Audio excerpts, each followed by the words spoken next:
Hello, welcome sa POV Adventures ko dito sa Taiwan as an OFW. My name's Ian. I work as a tester support under sa Test Engineering Maintenance Department sa isa sa mga pinakamalaking semiconductor company sa Taiwan. This time of recording na pauwi ako from work is also at the same day rin na isa sa mga ka-workmates ko ay na-aksidente. Sadly, he passed away noong December 14. So, basically, it's gonna be tribute. So,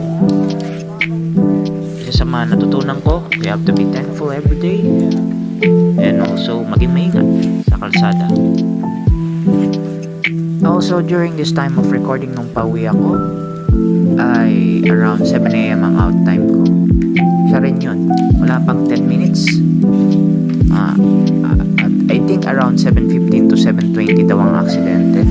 So, most likely at the same time na pauwi ako habang nire-record ko tong video na to. Condolence sa family niya.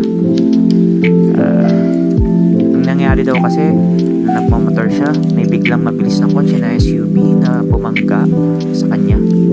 Napatalsik siya sa motor at tumama ang ulo niya sa pole. Sadly, he did not survive upon impact.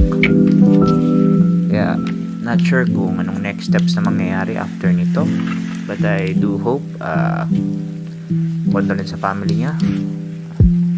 So, yun ang basically ng story. It's a part of life as being an OFW.